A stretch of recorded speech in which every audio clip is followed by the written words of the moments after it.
So now I'm going to do actually Botox on my jawline. So apparently it's a very popular procedure in China. So it's supposed to make your face look a little bit slimmer, a little bit narrower. So welcome back. So today I will be talking about Botox injection. Specifically, it will be Botox injection on the jawline, which is super popular procedure in Asia, specifically China and Korea. I know a lot of people also use Botox in North America, but most of them actually use it for wrinkles or lines over here. But in Korea and in China, actually a lot of people use it for jawline, mainly because we tend to, most of us have rounder face and we want it to look a little bit more snatched and a little bit narrower and a little bit slimmer on camera. So a lot of Asians, I would say, a lot of Asians actually do Botox injection on the jawline, on this muscle over here. So yeah, and sorry, I keep looking down because my notes are over here, and I will be covering the following topics, which is most asked questions, which is answered by my doctor, the price of Botox, duration, procedure itself, how long does the result last, aftercare, and also my take on whether you should get it or not. Okay, without further ado, let's go. Price. I actually don't have a definite answer for you guys. I could only say the range would be about 400 to 950, depending on how many units you need to achieve the result you want, how strong your jaw muscle is, what kind of brand Botox it is, and how experienced your doctor is. Some of the smaller clinic, usually this procedure is operated by nurse. I'm a little bit OCD, so I trust my doctor, who's a dermatologist. I trust her very much, so I decided to go with a doctor instead of a nurse.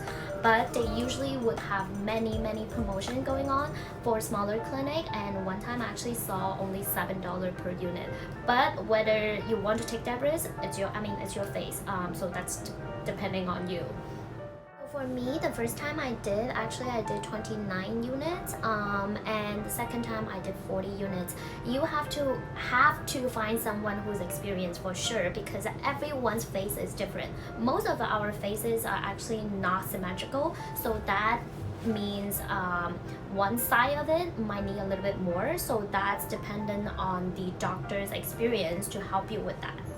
So one of the most asked questions is that after you get injection on the jawline, without the support from the jaw muscle, is your face going to go downwards and make yourself look a little bit older? So I'm rephrasing this question because during the video when I was asking my doctor, excuse my limited vocabulary and also excuse my nervousness, so I wasn't phrasing it really well, so let's go see what she has to say. Okay, so first question is like some of the posts online, it actually says like if you do Botox on the jawline, if it's not done correctly, it's gonna droop. Like if the muscle, like you inject it and then the muscle is supposed to like be gone, and then not enough. Yeah, so what happens, so when we are targeting the masseter muscle here, you have to remember that muscle, it's not only used for biting, for chewing, but it also holds up your jawline, right? Okay. So for some patients who have a lot of skin laxity along the jawline, if we take away the bulk of the muscle, then all of a sudden, whatever is holding the skin up is no longer there. So that's where you can notice a change in the jawline itself. And so the idea is that you're doing this to taper or to make a more heart-shaped aspect to the lower face. But if your skin can't tolerate that, then you'll notice that your jawline actually doesn't look as nice as opposed to, tapering it. So that's what they're referring. The second most asked question is that because there's a myth online saying that the jaw muscle and the temple muscle is actually linked together. A lot of people believe or worry that if you get Botox injection on your jaw muscle, after you get rid of the jaw muscle, it's going to affect your temple muscle and make your whole forehead not as full, and it's going to make them inwards, I believe. That's a lot of people's concern as well. So I also asked my doctor about that question and she answered it really well. So let's go. some people also say the jaw muscle is like linked together with the temple muscle. So if you do the jawline and then the temple is gonna shrink and then like it doesn't look as smooth of a line. It's a good question, but these are actually two separate muscles that serve similar functions. So this muscle up here is called the temporalis. This one is the masseter. Both of those muscles are muscles that are triggered with things like chewing, right? But they function independently of each other. So if you treat the masseter muscle, it will have no impact on the temporalis muscle. They're completely separate. They don't actually communicate, so they can be treated independently.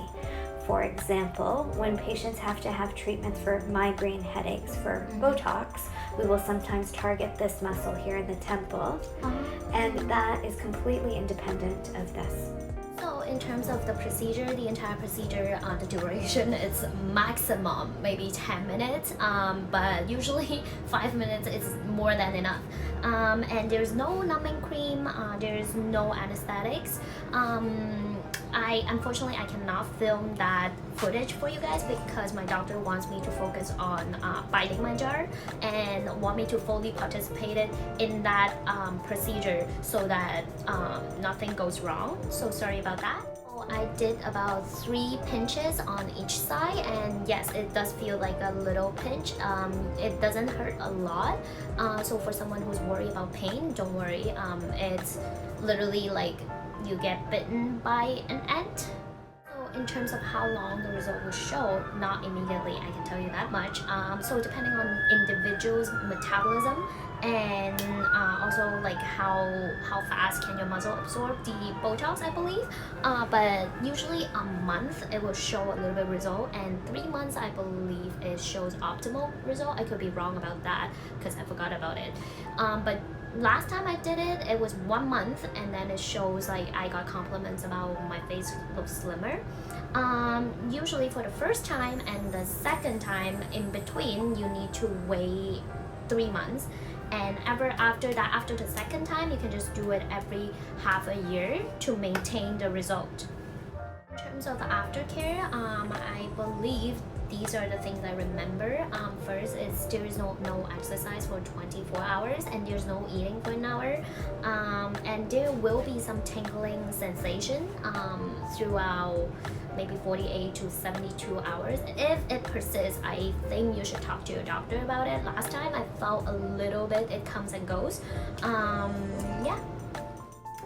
In terms of whether I think you should do it or not, first of all, for anyone who's under 25, I don't think you should do it because you're under 25. Everything is beautiful about you. You should not do it. I'm over 25, so yeah. And secondly, you have to consider why you were doing it, right? Are you doing it because someone caused you big face, or are you doing it because someone thinks your face is not good enough? If those are the reason that you were doing it for, I don't think it's the right reason, and I don't think you should do it. I did it because ever since I was a kid, I always have a round face and I never liked it.